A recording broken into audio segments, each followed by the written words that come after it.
Should we turn down the lights a little bit? Should we leave them as they are? A little, turn it down a little. Turn down a little, yeah. Okay, I think he does. I'll get 'em. You'll get him. You'll get him. There, it's there. Oh. There we go, that's better. Alright, so everybody can see this picture. Obviously, we're not in Europe anymore. Remember last summer, and great to see everybody again, by the way. This is fun for me because we're shifting gears away from last summer. Anyone who wasn't there here, I think most of you were here, but I'll still mention it anyways. We looked at the Renaissance in Europe, and if you remember, like, why were they painting pictures in Europe? Why, besides, occasional portrait or whatnot, of landscape, why were they painting these paintings that we looked at last summer? Because they couldn't read. Pardon me? They couldn't. Yeah, that was a big reason. The priest could read, the royalty could read. I assume they could all, everybody could. The occasional, maybe, illiterate person probably snuck a Bible back home and learned, maybe, but as a rule, people couldn't read. So you need pictures if you really want people to see the Bible, because otherwise the priest has to kind of repeat himself a lot. And so having pictures is a very useful way of visualizing the Bible.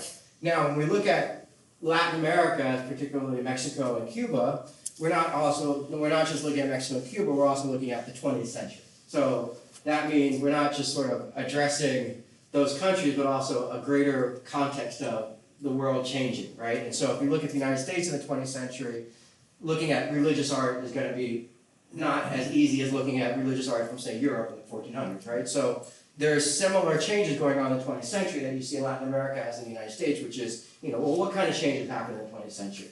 What kinds of things would you say characterize the 20th century? Especially things that might challenge or disrupt the status quo that existed before in the 20th century. What kind of change. What's in? Industrial revolution. Yeah, industrial revolution, that's a big one. Yeah. What does that do? There's less agriculture dependence. Yeah, less maybe dependence on agriculture, people move to cities, Concentration the community starts breaking down, kids don't want to work on the farm anymore. So that's definitely a big, and that's kind of technology, like technology disrupting society as it was. What else? And that's a big one. That'll be a big theme in the 20th century. It puts the future in man's hands. As Yeah, and that's I think you'll notice that's very important for some of the pictures that we're going to see today. Yeah, so we're kind of shifting away from maybe nature or God as a kind of puppet master to, oh my goodness, we each have to kind of be our own puppeteer. And that might include having a personal relationship to God, right? But not necessarily state ordained or like a required kind of relationship to religion, but rather it's all up to your own decision. And I think that's the United States for sure. Like Latin America, not as much, except in terms of maybe the constitutions they wrote. But before that, Catholicism is the rule in Latin America. I'm getting a little ahead of myself, but yeah. So for sure, industrialization is a big one. Having kind of mankind, man as like kind of supreme. Definitely. What else? The church isn't as powerful. The church is not as powerful, right? And so you could say it's still powerful depending on how you define power, but certainly not in the same way it was in the 1400s, right? So other institutions have emerged to offer maybe similar services, hospitals, churches, schools, other universities. So there's other competing institutions perhaps. Anything else about the church losing its power? It's not commissioning all kinds of work. Yeah, and in terms of art, that's really big because the church was the exclusive, I think, commissioner of art up until it's not just people shift away from religious subject matter, but also the church starts losing that kind of power, and so royalty starts commissioning artists to paint pictures, and then you get art in the 1800s, which is about kind of revolution and Napoleon, and the United States is born out of that kind of Enlightenment idea of separation of church, for instance, separation of church and state. But of course, Latin America is a little different story, and I think that's what's so interesting about looking at art, particularly from Mexico and Cuba, and thinking about how that relates to the Renaissance. And you might not think there's any connection, but in fact there is a very interesting connection between Mexico, the Mexican Revolution, the Mexican Renaissance as they call it, and the European Renaissance. Now when I say the Mexican Revolution, you guys know what I'm talking about? Mexico Revolution. So you guys probably know there was a revolution in Mexico, right? 1910. And which is interesting because that's definitely kind of squarely in the time when Tampa was kind of like arriving in the world, late 1800s, early 1900s. Ybor had a lot of cigar stuff going on, the trains were arriving, so, all that kind of makes the Caribbean much smaller, and of course we had the Panama Canal in 1908. the 1898 Spanish-American War. So that's the beginning of kind of North and South America finally kind of reckoning with our kind of otherwise insurmountable differences. What kind of differences do we have between Latin, I don't mean totally insurmountable, but somewhat insurmountable. What barriers do we have between Latin America and North America? Language, that's the number one, right? Spanish, Portuguese versus English, what else? And of course, indigenous languages maybe, but anything else, any other? That's the big one, right? I think that's probably the most important one. Music, if you ever go to Latin America, you get a lot of like norteño music, it kind of sounds like polka. Historically, we were competitive. for What's that? land. Competitively, earlier, we were competitive for land. Yeah, like competing for land, Enemies. Yeah, and I think that, that kind of, it was almost an inevitable battle between Spain and the United States for, Manifest Destiny, Monroe Doctrine, European powers in the Western Hemisphere. And once we got that Panama Canal, we get very protective of Central America. We don't want a revolution destabilizing Central America. We don't want a communist revolution spreading through Mexico on the eve of, going to war with Hitler in World War II. And I'm getting a little ahead of myself, but we deliberately tried to have this good neighbor policy with Mexico so that they wouldn't sell their oil to Hitler, for example. So what I like about this subject matter is, one, kind of filtering it all through kind of a Christian lens, which is kind of what is the role of Christianity in art in Mexico and Cuba. We're focusing on Mexico first, of course. But also, I lost my train of thought, but I'm sure it'll come back in a moment. So let's go back to the beginning. We'll get back to this picture in a moment. So here we got the world. I think we all know what we're looking at. And of course, we're going to be focusing on this area here. And when you think about Christianity in Latin America, what do you think about? What comes to mind? Catholicism. What's that? Catholicism. Catholicism, yeah. And not really and when I think of Catholicism, I'm sure there's different brands of Catholicism, but I don't know much about that. I feel like there's They're probably... not supposed to be. Yeah, so they're not supposed to be. So basically, there's always exceptions, but as a rule, Catholicism is the religion in Latin America, like a monolithic wherever you go. Now, how does that different than the United States? Is Catholicism the religion in the United States? No. No, it's some of it, for sure. So how would you compare, what was when you think of Washington, Jefferson, Benjamin Franklin, what were they thinking about Christianity and religious tolerance when they were designing the Constitution? What was their thoughts with religion? They're like, we want to make Catholicism the one religion? No, it was no state religion. There Right. wasn't something that was. But I would say it was still though within Christianity, there's like different sects of Christianity. And see, I don't think they were thinking, Islam and Buddhism. No, Right. that was like the Pilgrims had come over, Right. Quaker and. Right, and so I imagine it was like, there's all these different sects of Christianity, and we need to live in peace without, hating each other. So let's have some system that allows for kind of tolerance and coexistence without, bloodshed. I think, Gulliver's Travels was all about, people having kind of ideological differences. So the United States is a totally different experiment or a different experience than Latin America in terms of religion, in terms of kind of the idea of religion and state. Well, don't you I think of America's more Northern Europe influenced. Yeah, and tell us more what you mean by that. Well, I would say England, Germany, and Yeah. such. Yeah, and it's later that you get more of the Mexico. kind of swarthy Southern Europeans coming. Southern Europeans, yes, yeah. I'm a quarter Danish. I'm a blend of Danish and Greek on one side, and then Irish and Italian on the other side. So clearly a blonde and a brunette were like, hey, how's it going? On either side. And I think a lot of Americans have a blend of kind of different European, but I would say for sure the rule was kind of northern, WASPy European, white Anglo-Saxon Protestant, and all of that kind of Enlightenment thinking that came from England. So absolutely. And what do you think visually when you think of Latin America? I think of, this is the protector, I can't remember his name. Where is he? Brazil. Rio. Rio, right, yeah, Rio de Janeiro, which is Brazil, right? Obviously I'm more of a Central America, Caribbean, so. Yeah. Yeah, and it's pretty impressive. I think it's it's super awesome. Look how So- teeny those people are. So the question might be, like we talked about the United States already, so why don't we have Jesus at our spiritual port of entry? Is this a religious sculpture? No. And why not?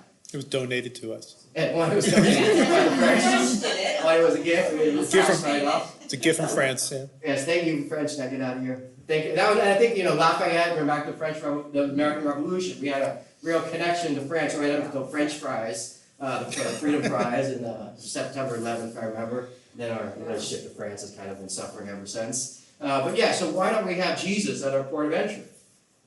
Apart from the donation, would that be fitting for, I don't think it would be, I could see that being, but maybe that was one part of reconciling the differences. Because what I notice is we're kind of going to this deeper root, which is kind of ancient Rome and Greece, as a kind of possibly a way of reconciling, like, okay, if we have one depiction of Jesus, it might cause tension, so maybe. Independence. What's that? Independence. Yeah, the independence of the United States, or from religion? Well, From religion. and the British who came over, England had separated itself From from the the Catholic church, right. Church because of not wanting the Pope to control what Henry could do.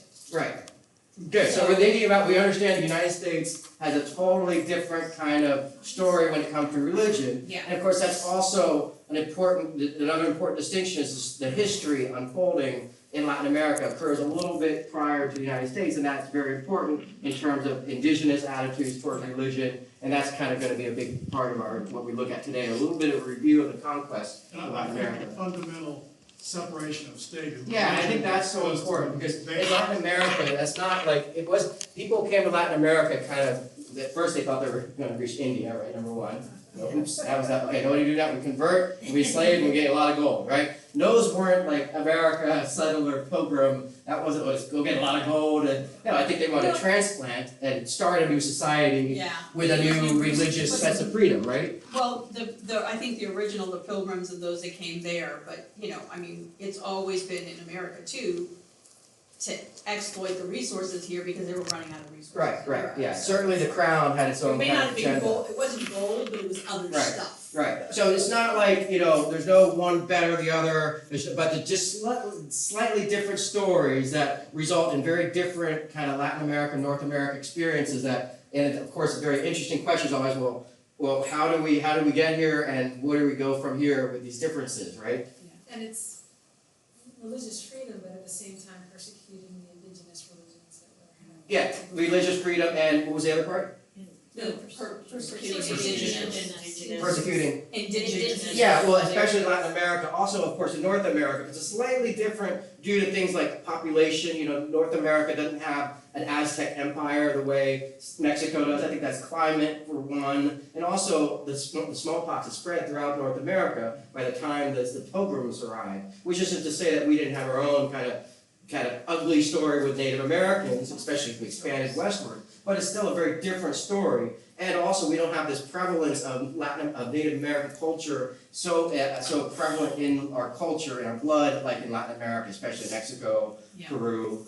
So the United States, we have a story with slavery and a little bit of a story with Native Americans, but more out west, more in the Southwest, certain places like maybe Florida, of course, the Seminoles, but it's a little different story than Latin America. Just remember. Except for Cuba where they wiped out all the indigenous. Right, and in fact, I learned about this recently because I've been doing Yeah. tours around Oh, I Tampa on a golf cart, and I learned that after Columbus arrived in Cuba, a lot of the Native Americans fled. They were like, they're out of here. We don't want to be enslaved. We want smallpox. So they went to Florida, and they warned all the people here, the Native Americans, watch out for the Spanish. They're obsessed with gold. So when the Spanish arrived, the Native Americans here told them, yeah, there's gold 200 miles that way, but that way 200 miles. They never heard from them again. So they knew what was going on. But what can you do in the face of history? There's not much you can do to stop the Spanish from spreading throughout Latin America. Likewise, North America.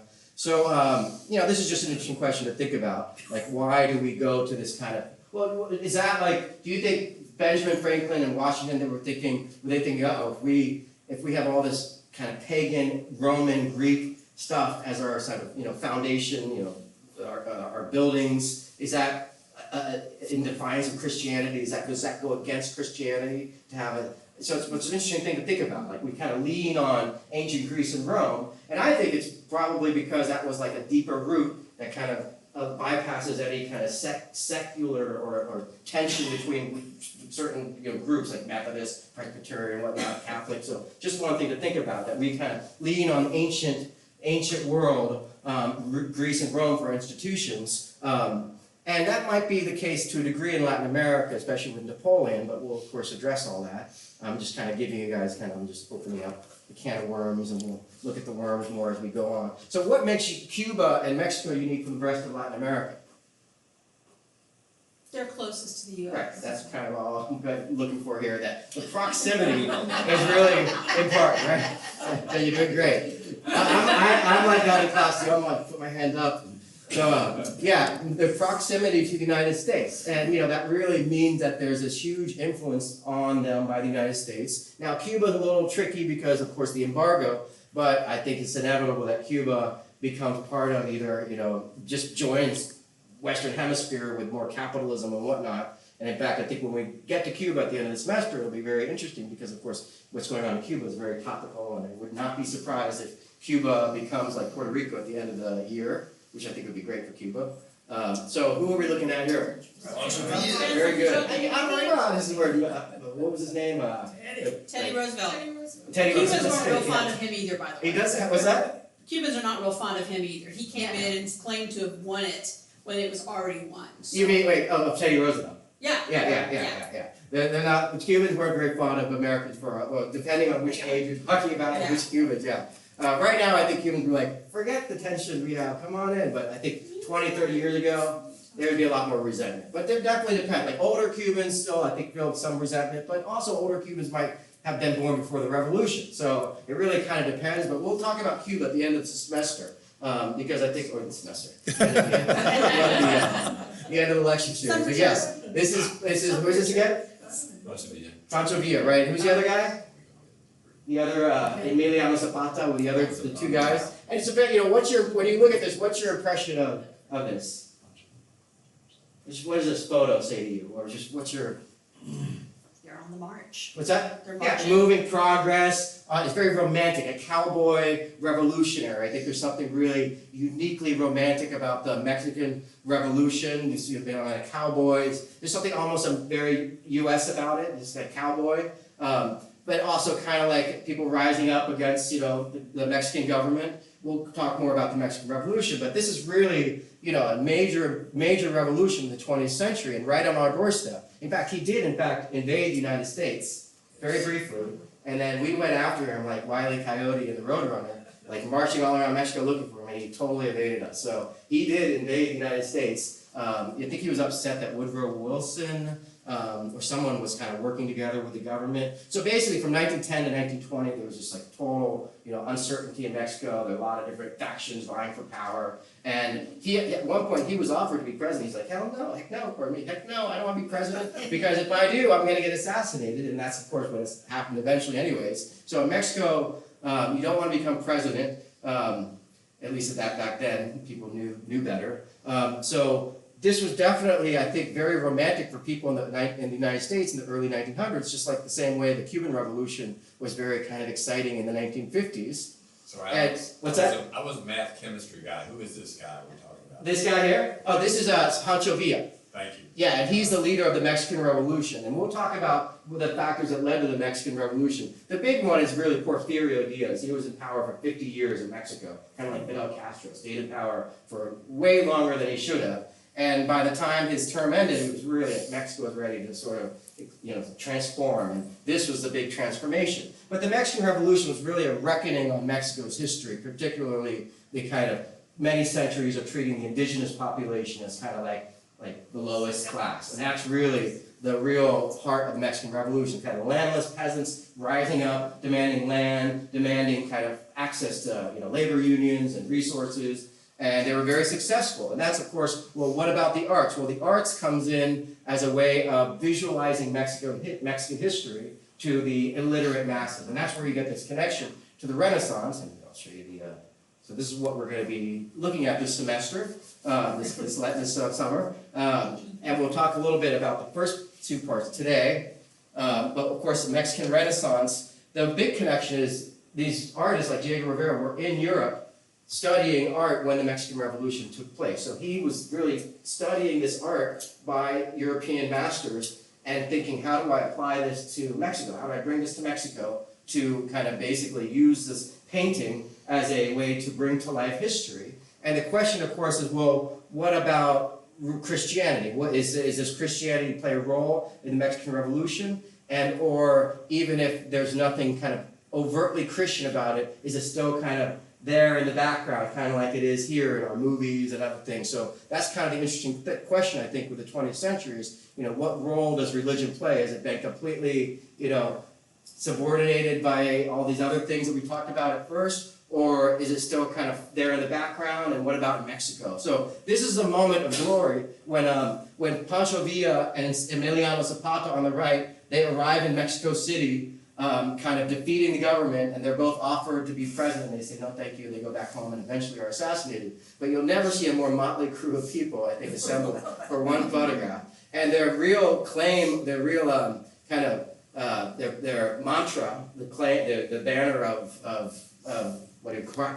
cry to arms was tierra y libertad, land and liberty. So really, that's the goal of the Mexican Revolution: land and liberty. Yeah, So- I I thought I'd been I grew up in Tucson, and there's a statue of Pancho Villa downtown, and it is still hotly contested. There are two factions out there that want to tear it down, and other people want to build it back up and stuff like that. That is so interesting because that's like the opposite of like the Confederate soldier, like they want to tear it down. Your whole life was that always like a contentious statue? Yes. And the people who were against it, There or they were a just variety of groups. There were groups that really said no, he was more of a criminal, and especially like when he invaded the U.S. Yeah. Purging and stuff like that. How So, interesting. And yes, that's it's what we're talking about. The parts of the United States that have a lot of Latin American culture and a kind of hybrid culture. And that's so interesting. And you said Tucson, Arizona? Yeah. What's he doing in the statue? Is he on horseback? Is he just kind of standing there? It was just a straight statue. He was just standing there. He wasn't on horseback. But, How interesting. yeah, but it's a. I love it. And I would think only the overeducated would even know enough about Pancho Villa. Oh, he's well known there. He's well known. Okay, very interesting. So is it yeah. still there? Is it still on? It's up there right now from the last. Has it been taken down and put back up? It's been up and down a couple Okay. I times. say, I wouldn't give, depending on what happens, I would be a little scared. Whoever was on city council at the time, and it was yeah. How interesting. No, I'll look up the sculpture, maybe show it in class. I'll see what I have. So these three guys, these are called Los Tres Grandes, the three greats. Do you recognize any of them? Have you ever heard of any of them? They've got Diego Rivera.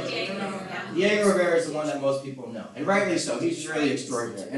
And we're not going to look at a lot of his paintings that aren't murals, but I would encourage you to look at his work. I mean, we might still see some of them, but he's really a gifted painter, and his murals don't really speak to his true talent. His murals are a tricky kind of art form that's different than easel painting, and we'll talk about why that is.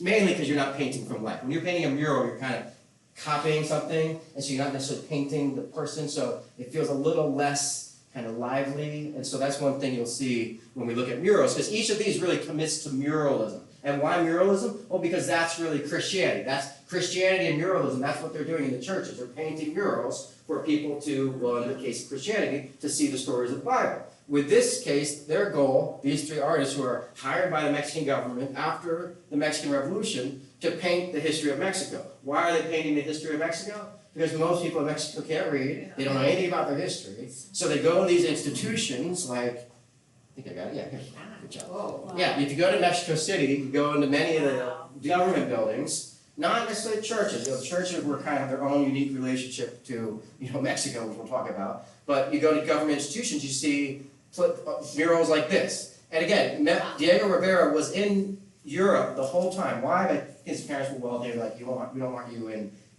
Europe, Mexico. You'll end up getting killed. Plus, he's too talented. You don't want a guy like him, getting shot when he's, when you want him painting pictures after the revolution's over. So, I love Diego Rivera. Any comments on this picture?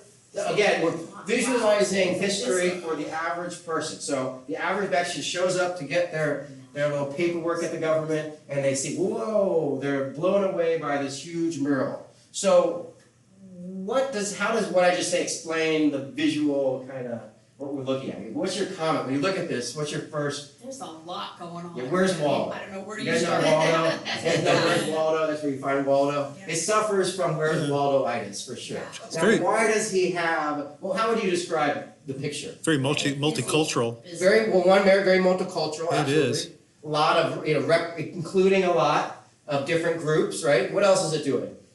Many scenes. What's that? Many scenes. Yeah, many scenes, so it's kind of like different scenes, and in fact, I think those correspond to history. So he's really painting history, painting, unity of all kinds of people. Anything else?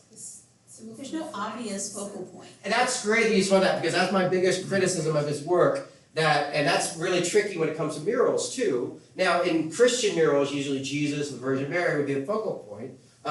Why might he not want there to be a clear, obvious focal point? Now, I think he's trying, that ego's doing its darndest to like get you out, keep everything together. Because it's not all about one thing, that's just it. Right, can you say that again? It's not all about one focal point, it's Or one thing. person, kind of, right?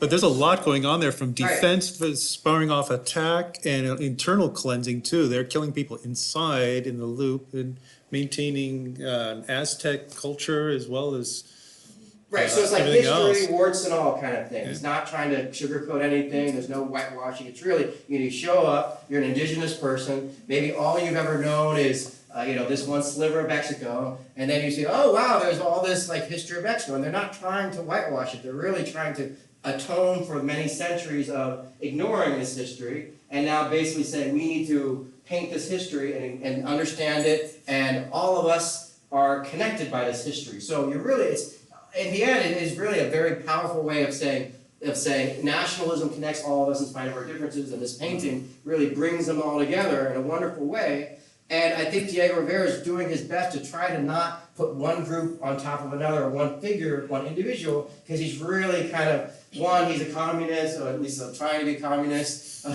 Two, he's trying to really not have any hierarchy, because the hierarchy has really poisoned Mexican history in a lot of ways, which we'll get into in a moment. But this is very typical of Diego Rivera. Lots of people, lots of inclusion, no hierarchy, trying to visualize history for the average Mexican.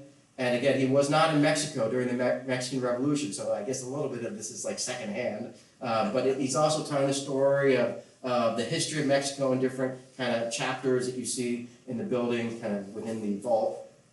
And, kind of reminds you of like The Last Judgment. Very kind of busy, a lot of stuff going on, chaotic. And although I think in this case the chaos comes from a different kind of wellspring. But, Jesus is a central character. But definitely, he was in, Diego Rivera went to Italy. I think a child died, and he went with one of the other artists to Italy to kind of get away from wherever he was in Northern Europe, and spent many months there studying the murals there. And at some point, and we'll get into this in depth when we study Diego Rivera, he makes a decision to make paintings that are clear and kind of digestible, rather than embrace the Picasso, other influences that are going on in Europe in the 1910s, like the Cubism. And so he really deliberately says, no Cubism, no abstraction. Why does he do that?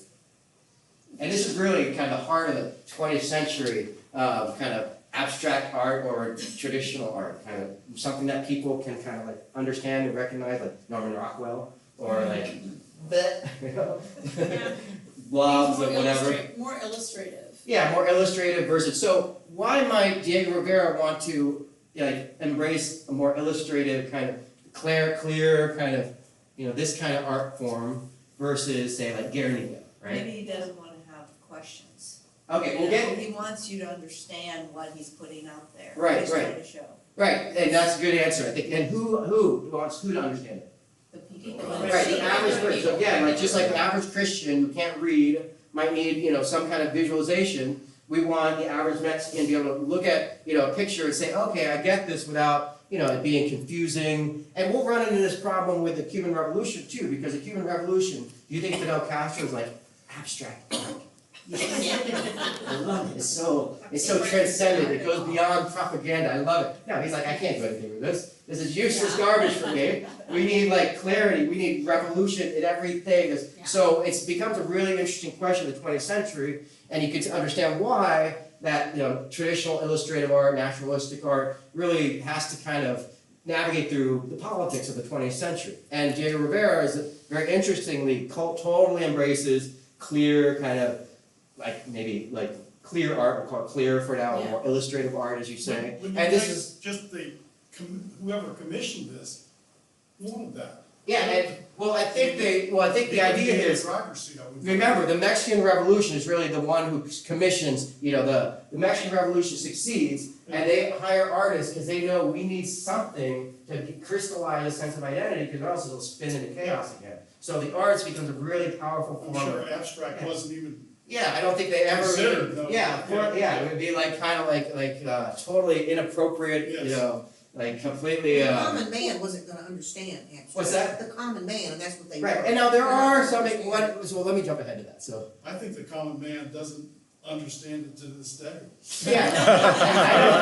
The uncommon man doesn't understand it to this day. Now, there are exceptions, no, Picasso's Guernica is a famous example of abstract art that I think is a little less abstract than some that it can be. Right, there's agony and, Yeah, you still have recognizable Yeah. things here, although it definitely is shifting. Now, maybe with the average Mexican kind of, I think still this could, you're losing some of the common man. Yeah. You know, not all of it, but you're still well, and losing it's, some. and this is representing one incident. Right, So it's trying to capture all the emotion and the pain of that one incident versus Diego doing, you know, history.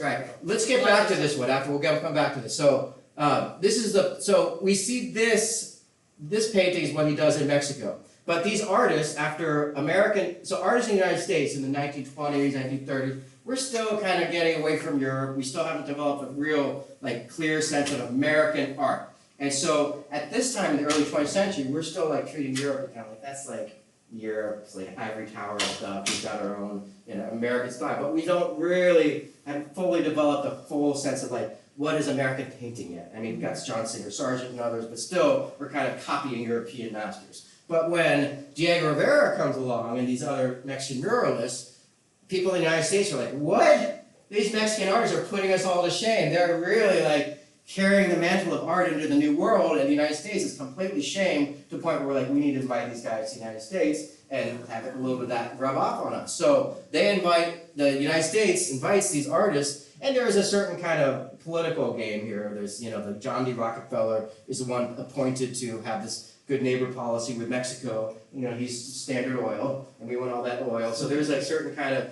cat and mouse game here. And when these artists come to the United States, Diego Rivera, Orozco, and Siqueiros, they're well aware that they're kind of pawns in a bigger game.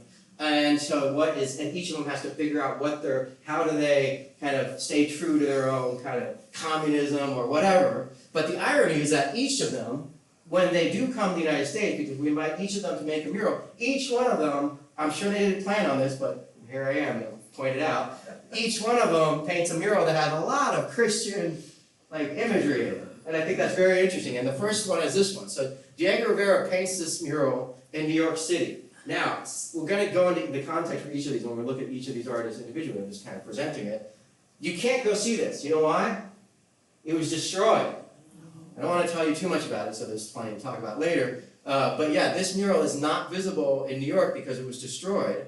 It was commissioned by John D. Rockefeller for the Rockefeller Center. And it's really a tragedy that we can't go see it. And it's all because Rockefeller wanted him to change it, and he refused to change it. And Rockefeller's up like, okay, we're going to destroy it. And if only Diego Rivera had made one little change, you could go to New York City and see this amazing mural. And it would be so, and I debate in my head whether or not I really think Diego Rivera should have just for the sake of history, just for the sake of me being able to go to New York and see a Diego Rivera painting. But yeah, so he makes this. Do you see any Christian, is there anything, do you see any Christian imagery in the following painting? So number one here.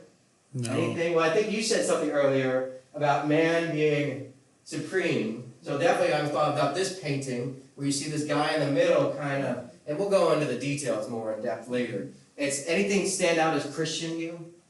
It's not conspicuous, but I think there's some things here that you might say, well, You're gonna tell us later what that little thing was, he wouldn't change, right? Oh, you want me to tell you now? Yeah. Okay, all right. So he wanted John D. Rockefeller wanted Diego Rivera to remove Lenin. That's Vladimir Lenin. Where's that? Lenin's over here. Now I get it. You can't really remove Lenin because I don't know if you noticed this. Basically, this side is like capitalism. This side is like communism. Catch that. And the title is Man at Crossroads, right? So anything, there's nothing obviously Christian about this, but I see stuff that I think you could argue. What do you see that's Christian about this painting? I just said that could be interpreted as a cross. Yeah, well, just the symbol here, guys. So this is an exception to Diego's rule of no hierarchy. Here he's like, I need a guy in the middle to hold it all together. So I think he realized, along the way that. Who is that guy in the middle? That, I think it's just Joe the plumber kind of guy, some guy who's like represent. Well, who does he like represents all of humankind? And so again, that's a very interesting thing. He's like on behalf of all. I think that's another kind of semi-Christian kind of that you need someone kind of as a kind of representative of everyone. He looks pretty sad, Joe. He looks pretty sad. Like he's not happy. He's not like he's like pretty like worried. This is 1933, so. Yeah, 1933. Like the depths of depression. Yeah, so the Depression, you've got a lot of changes going on, you know, eugenics. Who's the guy in the upper left corner? So this Almost looks like guy right Zeus. here, Yeah, that would be like Jupiter or like Zeus, like that's religion.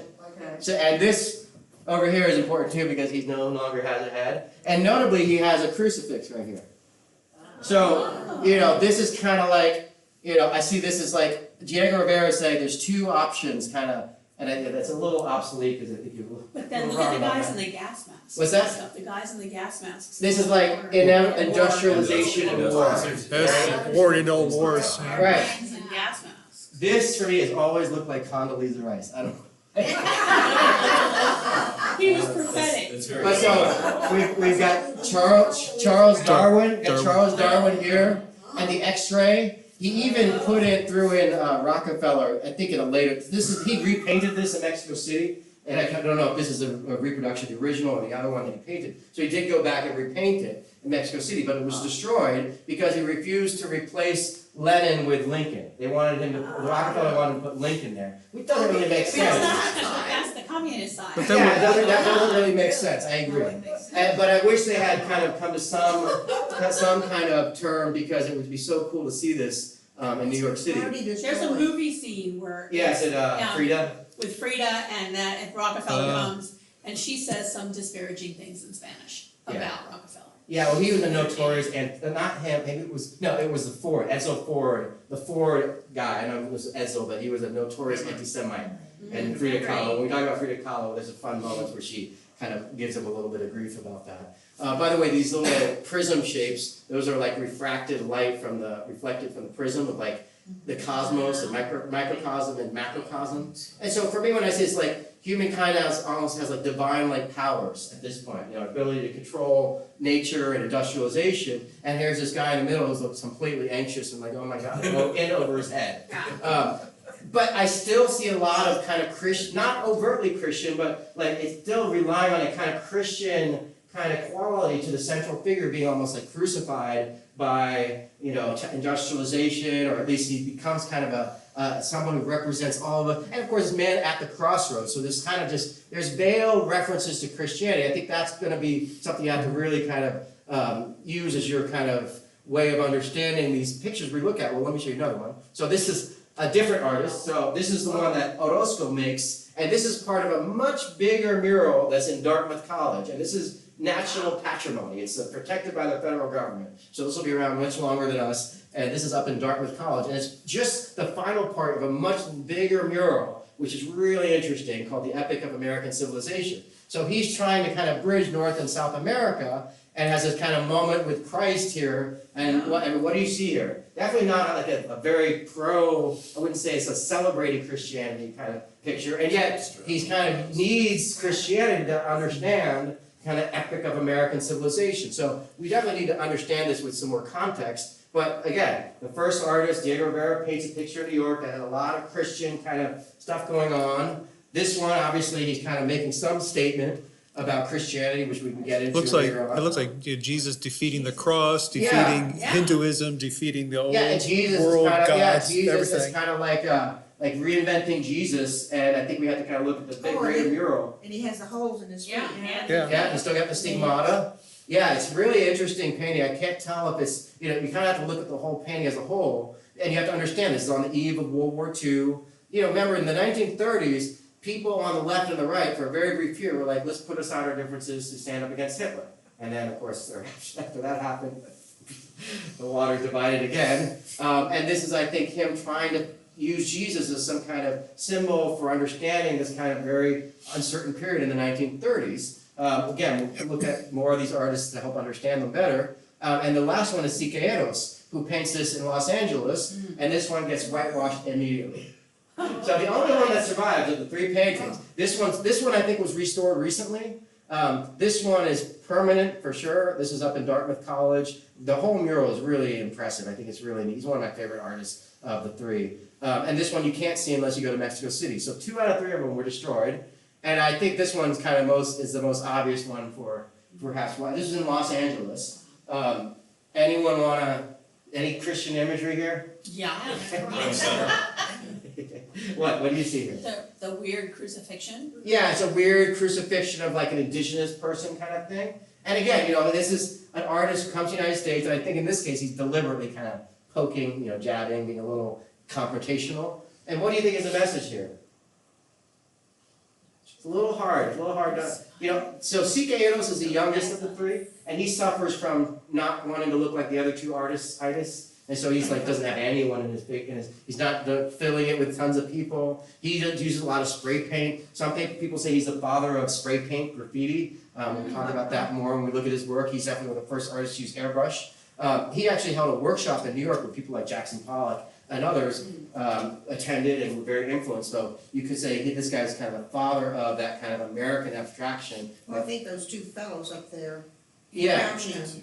They're trying to figure them out. I mean, what's their? I think they might be like Mexican misery. revolutionaries kind of thing, like kind of perched, kind of hiding in the revolutionaries that constantly kind of emerge from the jungle in like Central America, like in Yucatan, you've got the Zapatista movement. That's very much like from the Zapata. So but the idea here is he's painting a mural that I think is meant to be kind of a kind of look at the United States, the eagle above the crucified figure is kind of the bad guy. But just the idea of kind of a crucified Native American, I think, was a deliberate attempt to kind of just kind of asking to be, censored or something. And I think is meant to be kind of a one foot in the kind of Mexican Revolution idea of recognizing the fact that the indigenous people were treated so badly for so long. But I think to really understand these, we have to look at each artist individually, which we won't do. But I think what's so interesting, each of these three artists leaned on this kind of Christian imagery. So I think what it goes to show is that, because of, Mexico, Catholicism, whatnot, you really can't get away from, it seems like they can't escape that kind of Christian imagery, even though they might try, even though they might be communists and all that. And just like in the arts in the United States, it's still there, even though we separate church and state. So just, keep that in mind. We'll be looking at each of these artists and trying to understand, what role does Christianity play in the kind of backdrop? Are they just thinking, the Catholic Church is evil and we want to stand up? Maybe, but even if they think that they still need some morality, right? So this may be crazy, but on the left, could that be the tree in the Garden of Eden? That's a serpent. Yeah, I love it, yeah. And so if that's the tree of the Garden of Eden, maybe it's going left to right kind of thing. Yeah, and I think, that's why it's so hard to shape, Christianity, because it's still, enriches everything, and it's such a powerful story. When it's common zeitgeist, right? What's that? It's common in the zeitgeist. Yeah. People kind of all have, for the most part, have some reference to it. Yeah, So and you even, can launch off. and just because we separate church and state in the United States, it's like, that wasn't a way of saying, there's no religion. It's a way of saying, we need to have some system that allows people to practice their religion without, too much strife. So, but again, that's why it's important to understand that in Mexico, and we'll start seeing today, you have this history with the Catholic Church, which goes all the way back, of course, to the conquest. And so now is a good time to kind of go back to that. So just remember, these three artists, they're making art for Mexicans that addresses the Mexican Revolution. And it's very different than stuff we saw in Europe, and of course very different than the abstract world, because I think he deliberately embraces this more clear style because abstract art wouldn't work for the Mexican Revolution. Of course, we'll ask that whether or not that works for the Cuban Revolution later in the course. Now, first off, before we get to these three artists we just looked at, next Sunday, we'll be looking at Frida Kahlo, who's really, I think, one of my favorite artists. She's married to Diego Rivera, so she's with him kind of seemingly as the doting wife with him, but eventually I think is more famous now than Diego Rivera, and that's partly because she got her paybacks against his philandering by kind of making that a main subject in her paintings. But she's an interesting character because she, like many Mexicans, is mestiza, a blend of indigenous and European, and that makes her so emblematic of Mexico and such a fitting starting point for looking at the Mexican Revolution, because she comes of age in that wake of the Mexican Revolution, and all of her internal struggle kind of mirrors Mexico's internal struggle to kind of resolve the tensions between Europe and the indigenous. Now in this case, she's kind of more addressing Diego Rivera's philandering. At this point, well, I don't want to give too much away, but she's got a little picture of Diego Rivera here. But it's also a painting about Mexico, her own sense of like, do I embrace my European identity and my European heritage, or do I embrace my indigenous heritage? What's the deal with that string, or whatever the thread, with there's the scissors. Right. that's going around. I think that's the idea of like she's nourishing What is that, herself. what is that red thing? That's her heart, That's yeah, her a heart, heart. okay. And she's using kind of surreal imagery. I think that's what makes her work so powerful. She's kind of uses stuff to tell the story that maybe today artists would do kind of by default. But back then in the 1930s, it was really exceptional for someone to make their personal trauma, their struggle, like Vincent van Gogh, to kind of really make that the subject of their artwork. And to use artwork to kind of keep yourself from falling apart, literally. And that makes her work so much more powerful than, like, because Diego Rivera is all about impressing people in history and public, and her work's quiet and private and small. And so it's really a fascinating contrast between the It two. looks like he knows his anatomy. What's that? It looks like he knows his anatomy. Yeah, well, this is, She yeah, and you know, Frida Kahlo, she really spent a lot of time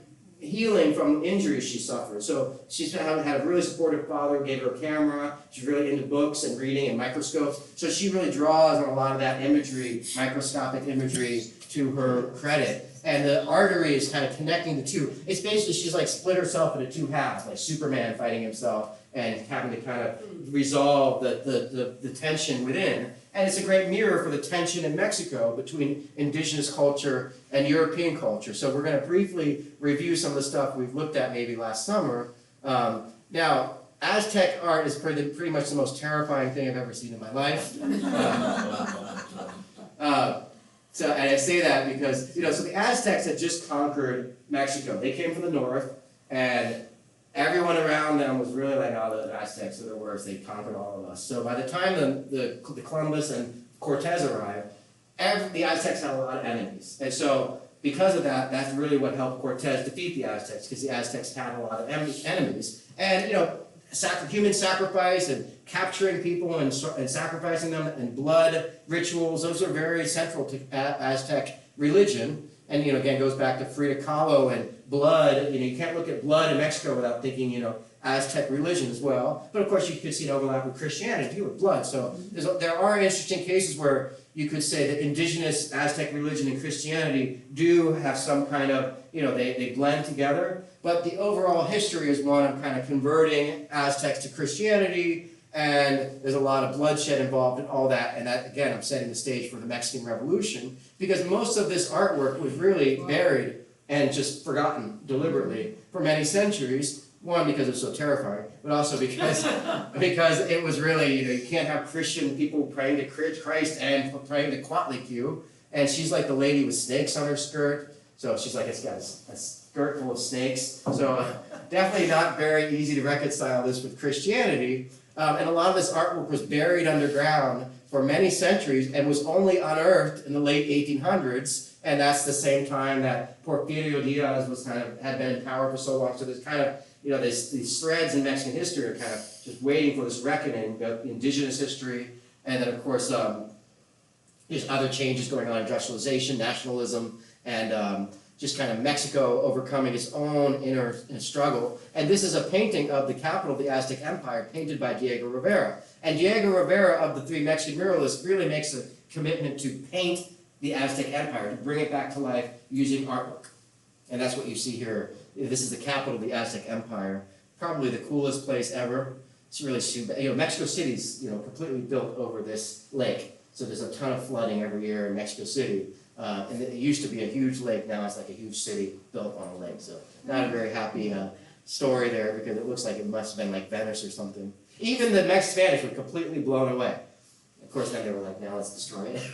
So you have this hierarchy that emerges in Mexico and in Latin America. In Cuba, you have more of this kind of, well, at least you have the lower, you have the slaves. You don't have a lot of slavery in Mexico. There's some, but really in Mexico, the hierarchy is the Peninsulares, the people born in Spain, and the people who are born in the New World, the Criollos, the Indios, the indigenous people, and mestizos are a blend. And most of Mexico, a lot of Mexico by the late 1800s, was a blend. And so if you're going to treat anyone of indigenous blood as kind of like second class, it's sort of like civil rights movement. You know, the Mexican Revolution was kind of like the civil rights movement, where you just can't have a huge underclass, you have to have everyone included. And remember, this goes back to Santiago, the Moor slayer, killing the Moors in northern Africa who were conquering Spain, became central to the Catholic religion by the late 1400s, 1500s. You've got Santiago, the Moor slayer, kind of literally on the churches. And so when the Spanish arrive in the New World, they take that whole kind of destroy the Moors and treat the Aztecs, either like